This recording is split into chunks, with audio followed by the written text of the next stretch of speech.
Bonjour, bonjour, bonjour, bonjour, bonjour, peuple de Dieu. J'espère que vous allez tous bien. J'ai fait une petite méditation avant-hier. J'étais vraiment béni. Le Seigneur m'avait ouvert les yeux et j'avais vraiment été béni par cette méditation. Je n'ai pas voulu garder cela pour moi-même. J'ai voulu faire une petite exhortation pour que les enfants de Dieu puissent en bénéficier, pour que la même bénédiction que j'ai reçue au travers de cette méditation puisse aussi être le partage de quelqu'un ce matin, puisse être le partage de quelqu'un qui va écouter ce message qui m'a vraiment fait du bien. Et j'avais partagé cela aussi avec un frère qui est avec nous sur Facebook et nous avons été bénis ensemble. Et je me suis dit, et il m'a aussi encouragé, dit frère, pourquoi pas faire une exhortation qui peut aussi aider quelqu'un, qui peut aussi réjouir le cœur de quelqu'un. Ce que je voudrais dire, premièrement, bien-aimé de le Seigneur, si tu lis ta Bible, surtout les personnages qui marquent la vie chrétienne, comme Abraham, Isaac, Jacob, Adam, et si en eux tu ne vois pas la personne de Jésus-Christ, c'est que tu n'as pas bien lu ta Bible. Je répète que lorsque tu lis ta Bible, surtout les personnages qui ont marqué la foi chrétienne, les personnages qui ont marqué la foi que nous confessons aujourd'hui, et que dans leur vie, tu ne vois pas la vie du Seigneur Jésus-Christ, c'est que tu n'as pas vraiment lu ta Bible, tu dois la relire. Tu dois relire ta Bible. Et c'est la raison pour laquelle j'ai fait cette exhortation la dernière fois où j'ai demandé aux enfants de Dieu que nous devons rechercher le Saint-Esprit. Nous devons rechercher, c'est un don. C'est comme tous les dons, l'apôtre Paul dit que nous devons aspirer aux dons spirituels. Nous devons rechercher les dons. Il y a des dons que Dieu donne. Il y a des dons qui sont avec nous, que nous naissons avec, mais d'autres qu'on peut demander que Dieu nous donne. Par exemple, j'ai le don de parler en langue, mais auparavant, je ne pouvais pas interpréter ces langues-là. Mais j'avais prié le Seigneur, et le Seigneur m'a aidé. Je peux parler en langue, je peux aussi interpréter les langues moi-même. Ce n'est pas pour me vanter que je dis cela, c'est pour que cela serve aussi d'exemple à quelqu'un, que tu peux aspirer à un don et Dieu te le donne. Et le Saint-Esprit, c'est aussi un don.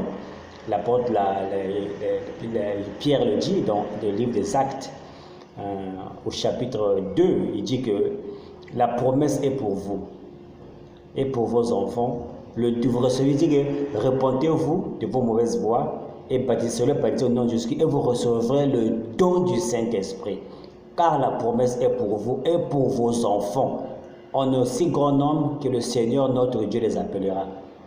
Vous voyez? Donc le Saint-Esprit, c'est un don que Dieu donne aux croyants. C'est quelque chose qu'on doit rechercher. Seigneur, donne-moi le Saint-Esprit. Et lorsque tu as le Saint-Esprit, tu auras une autre compréhension des Écritures. Parce que c'est lui qui est l'enseignant par excellence. C'est lui qui est le paraclet. Lorsque nous voyons dans 1 Roi, chapitre 1, comment, lorsque Bathsheba s'avance vers le roi David pour plaider la cause de Salomon, lorsque Adonijah avait pris le pouvoir, voyez comment le prophète Nathan vient intercéder. Il dit à Bathsheba, lorsque tu vas t'approcher du roi pour plaider la cause de ton fils, le trône de ton fils qui a été pris par son frère Adonijah, moi je viendrai pour ajouter tes mots.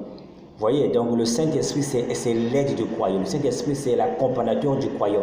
Donc Nathan, qui est le prophète, qui vient appuyer le mot de Bathsheba, l'épouse de David, l'épouse qui est le croyant, c'est le rôle que joue le Saint-Esprit pour nous aider à accéder au nom de Dieu. Vous voyez, pour nous aider à comprendre, à mieux accéder aux choses de Dieu. Donc je prie vraiment que le Seigneur nous ouvre les yeux. Que le Seigneur nous aide vraiment à comprendre la parole de Dieu. Parce que lorsque tu comprends la parole de Dieu, c'est comme quelqu'un qui mange les haricots, on a mis avec les pieds de porc. Il y a un goût là. Il a dit, les os, tu jettes même pas les os parce que le goût rentre même dans les os. Tu bois les os là. Il y a un goût. Il y a un sentiment que cela crée dans le croyant. Donc vraiment, cherchons le Saint-Esprit. cherchons, faisons des programmes de prière, recherchons l'Esprit de Dieu. Bien-aimé, tu vas jouir des mystères, tu vas jouir des bénédictions que Dieu a cachées dans sa parole. Et ce matin, bien-aimé de le Seigneur, nous allons lire dans 1 Roi, chapitre 2, mes excuses, 1 Roi, chapitre 3, à partir du premier verset. Lisons au nom du Seigneur Jésus-Christ. Alors, Salomon s'allia par mariage avec Pharaon, le roi d'Égypte. Il prit la fille de Pharaon et la mena à la cité de David jusqu'à ce qu'il eût achevé de bâtir sa maison, ainsi que la maison de Dieu, la maison de son Dieu et la muraille de Jérusalem tout autour. Bien-aimé, c'est une petite écriture, mais elle m'a tellement fait du bien. Elle m'a tellement rechargé. Cette écriture-là, c'est comme 1 kilo d'uranium. Alléluia. Et 1 kilo d'uranium, bien aimé, produit beaucoup d'électricité. C'est équivalent je crois, de 15 tonnes de charbon. Pour le courant que produit 15 tonnes de charbon, c'est équivalent à 1 kilo d'uranium. Donc, cette petite écriture-là, bien aimé, il y a de l'énergie à l'intérieur. C'est plus que l'énergie nucléaire. C'est plus que l'énergie atomique. S'il y a dans cette écriture-là, la puissance créatrice. Alléluia. On peut voir Élie qui dit que sinon à ma parole. Alléluia. Parce qu'il avait la révélation de qui il était. Alléluia. Parce qu'il savait qui était en lui. Parce qu'il savait que tout le ciel était derrière lui, bien-aimé dans le Seigneur. Il dit que sinon à ma parole, il n'y aura pas de pluie en Israël. Oh, bien-aimé, l'adoption de l'épouse. Alléluia. Alléluia. Allez, elle me dit que Salomon s'allia par mariage avec la fille de Pharaon. Oh, Salomon, c'est le fils de David. Ici, on parle d'un mariage qui s'effectue entre Salomon, qui est le fils de David, et la fille de Pharaon. Et nous savons tous, bien-aimés, lorsqu'on parle du mariage dans les Écritures, cela fait allusion à l'union invisible entre Christ et son Église. Alléluia. Je ne sais pas si quelqu'un comprend. Salomon qui s'allie en mariage avec la fille de Pharaon. Et lorsque nous venons sur la terre, nous venons en tant que pécheurs, nous venons en tant que blasphémateurs. Nous sommes par notre première nature liés à Pharaon, liés à Satan, liés à ce monde. C'est Pharaon qui est le type du prince de ce monde, qui est le type du Dieu de ce monde, qui contrôle ce monde, qui nous contrôle avant que nous venons en contact avec le Seigneur Jésus-Christ. Salomon, ici, bien-aimé le Seigneur, c'est Christ qui s'allie avec nous par la nouvelle naissance, qui vient racheter son Église, bien-aimée, à l'œuvre de la croix. Parce que ici, David, c'est Dieu. Dans ce passage-là, David représente le Dieu créateur. Alléluia. Et le Dieu créateur qui délègue son fils, qui est Salomon, qui est le type de Jésus-Christ, qui vient se lier avec toi et moi. Ici, nous sommes la fille, nous étions, pas nous ne sommes plus. Nous étions la fille de Pharaon. Les gens qui étaient en Égypte, les gens qui fabriquaient les briques, qui allaient dans le boîte de nuit, qui suivaient les films porno, les gens qui se masturbaient, les gens qui montaient, les gens qui critiquaient, les gens qui calomniaient, les gens qui étaient dans la fornication, les gens qui étaient dans l'adultère. Mais lorsque notre Salomon, le Seigneur Jésus-Christ vient, il vient nous arracher de Pharaon et de faire de nous son épouse, bien-aimé dans le Seigneur. Alléluia.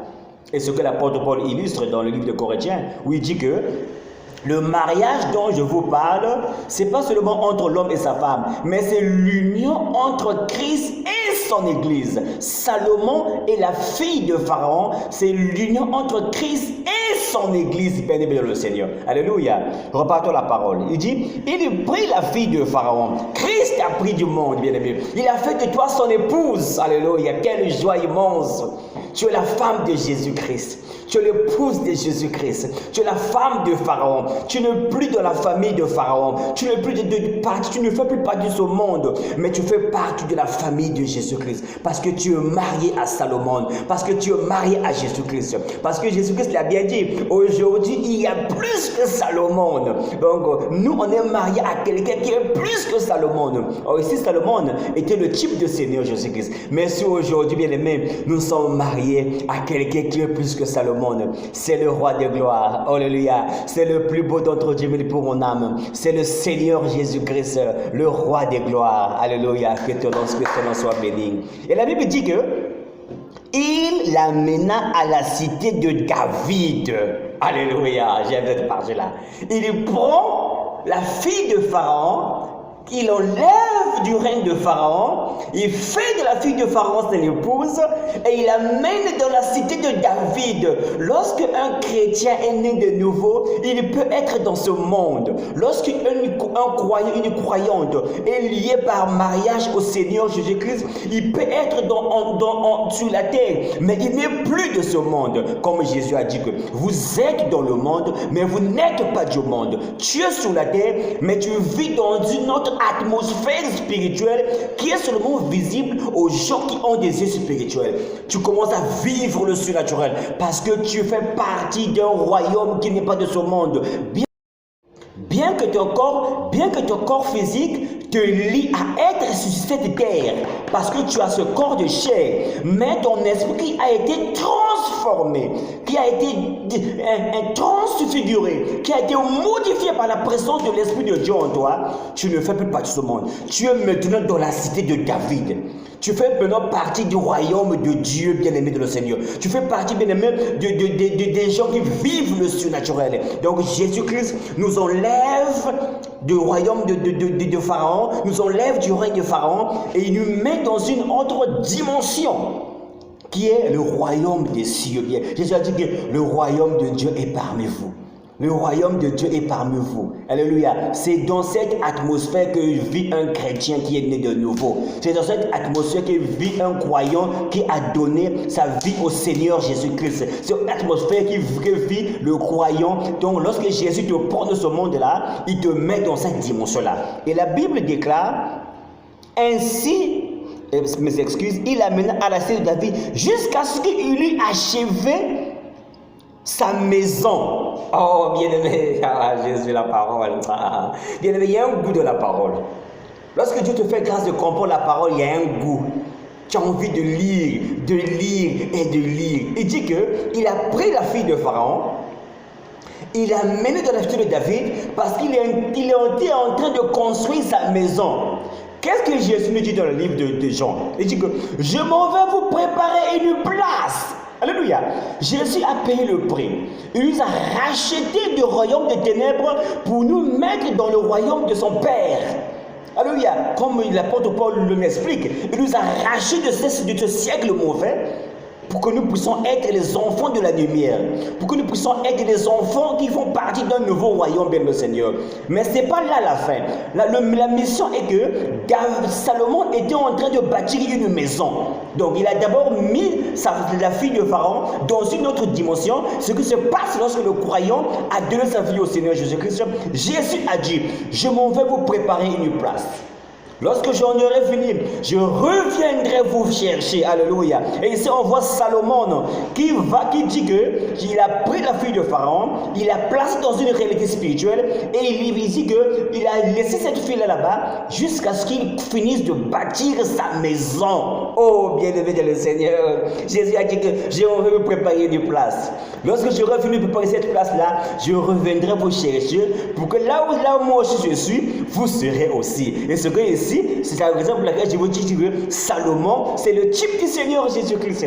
David qui est Dieu. Salomon qui vient racheter, qui vient prendre la fille de Pharaon, c'est toi et moi qui sommes rachetés par le Seigneur Jésus-Christ et qu'il a mis dans une atmosphère spirituelle. Et il est le Seigneur Seigneur est allé nous préparer une place. Ici, on voit Salomon qui est en train de bâtir une maison, sa propre maison, pour qu'il puisse amener son épouse, qu'on appelle les repas de noces, qu'on appelle le honeymoon, qu'on appelle l'enlèvement, bien-aimé le Seigneur. Je viendrai vous chercher. Je vais vous préparer une place, bien-aimé le Seigneur. Oh, bien-aimé le Seigneur. Nous sommes plus que vainqueurs. Alléluia. Nous faisons partie d'un royaume qui n'est pas de ce monde. Quitte à nous, bien-aimés, de nous comporter comme les citoyens d'un pays étranger. Quitte à de nous comporter comme des gens qui ont reçu la révélation. Je suis marié à Christ. Je sais, je dois me comporter comme une femme digne de ce nom, bien-aimé le Seigneur. Oh, bien-aimé le Seigneur, que Dieu vous bénisse. Il dit que et ainsi la maison de Jéhovah et la muraille de Jérusalem tout autour.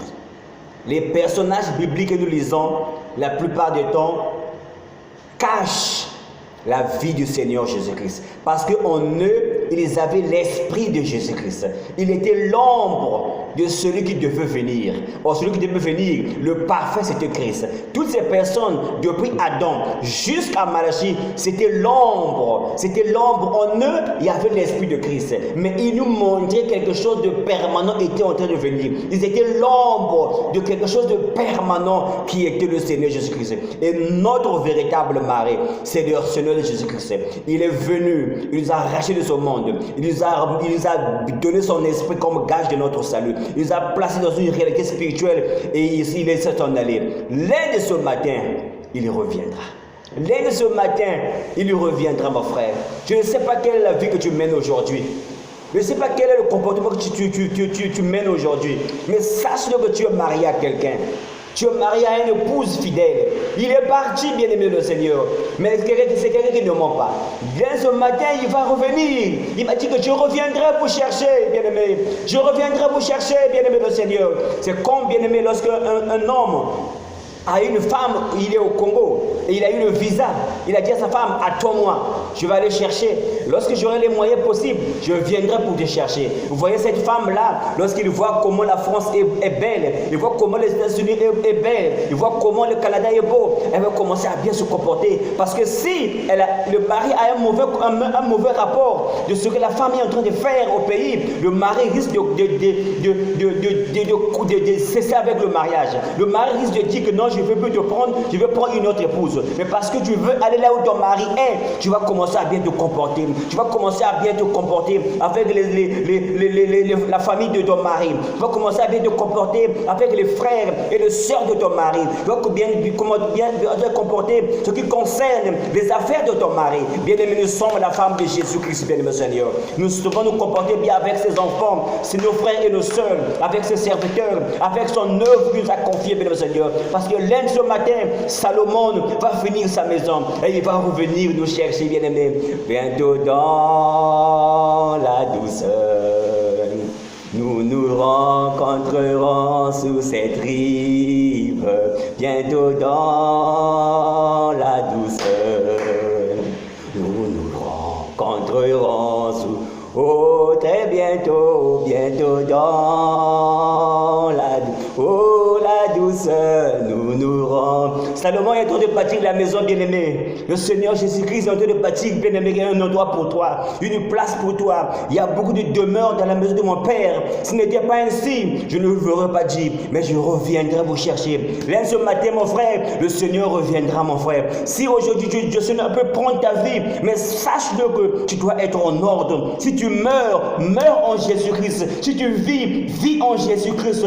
L'un ce matin, il reviendra. Salomon viendra te chercher. Le plus que Salomon viendra te chercher. Alléluia. Que Dieu vous bénisse. Vivons pour le Seigneur. Travaillons pour le Seigneur. Vivons pour le Seigneur. Notre mari fidèle, l'un ce matin, bien-aimé, il va revenir nous chercher. L'un ce matin, frère, il va revenir te chercher. Vis la parole. Laisse la vie du péché. Ce monde ne va jamais te rapporter. Toutes les femmes que tu cours derrière, tu n'auras aucun diplôme. Tu n'auras rien, Seigneur. Mon frère, tu es en train de détruire ta vie pour rien. Mais attache-toi à Jésus. Abandonne le monde. Abandonne le fardeau Pharaon, attache-toi à Salomon, attache-toi à Jésus bien-aimé. L'aide ce matin, il va venir, il va essuyer tes larmes, il va dire, rentre dans le repos de ton Père, toi es bon et fidèle serviteur. Matthieu chapitre 25, le serviteur qui a reçu le talon, bien ce matin il viendra pour nous demander des comptes. Qu'est-ce que tu as fait du don que je t'ai donné? Qu'est-ce que tu as fait du talent que je t'ai remis? Oh bien-aimé le Seigneur, travaillons pour le Seigneur Jésus-Christ, travaillons pour notre mari. Il nous aime mon frère, il a payé un prix pour toi. Laisse ce matin Salomon va revenir. Alléluia, alléluia. Que Dieu vous bénisse mon frère, que Dieu vous bénisse ma soeur. Gloire à Jésus-Christ, gloire à Jésus-Christ.